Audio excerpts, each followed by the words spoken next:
Hi, I'm Tim Roble, and welcome to another episode of Adventure Athlete, how-to and product reviews.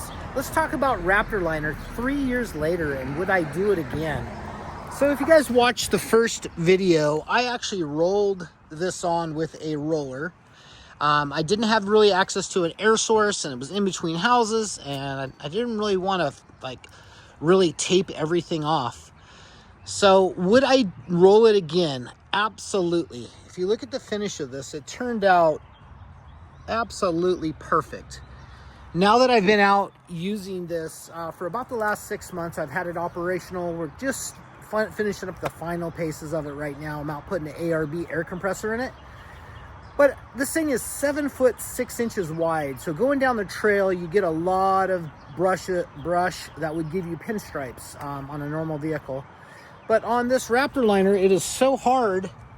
You look down this thing looks absolutely like it's just 2 days old. I mean, phenomenal. Like, would I do it again? Yes. I think for the time it took to do this, which was about 6 hours. I'll leave a link down in my Amazon description, on the description here to my Amazon store of what I exactly bought. It's the GM white that I got with the Raptor liner.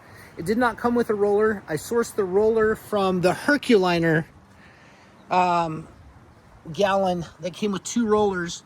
And the difference in a Herculiner and a Raptor liner is Raptor liner takes a catalyst and it's really hard. It's kind of slick, where this is grippy. It has like little pieces of rubber and stuff in it. So, and this only comes in black. This, you can mix any color you want. But just a quick walk around once again of this vehicle. It has turned out just perfect. And I'm so stoked that it's so easy to take care of. I basically pressure wash this, and then I have a brush on a pole that I just kind of get everything off and wash it. But for the most part, about 99% of everything comes off with just the pressure washing.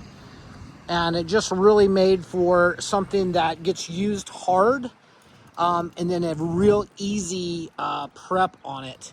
Another thing that I did note is up top, some of my paneling here, I guess it's not really that bad on this side. It black streaks easy, where this does not. The black streaks just lift right off of it. But if you have any questions, comments on this, I would do it again. 2 thumbs up. I got to give this product a 10 out of 10 for just ease of use. And 3 years later, it's still on. I basically just washed the truck with Dawn dishwashing liquid before I did it. And that was the only prep, and I just rolled it on. I did a previous video on this, but I did a really wet coat. I let that set up for about 15 minutes and then went over it again. And this is the finish that it ended up being. And absolutely great for just a quick turnaround trip. And detail, I'm getting ready to go out and do some filming in the Outback, and wanted to make sure everything was just at a clean, critical point. So anyway, once again, questions, comments, hit me up down below. Let me know what you think. That's going to be it for now. I'm Tim Roble, and I'll catch you here next time.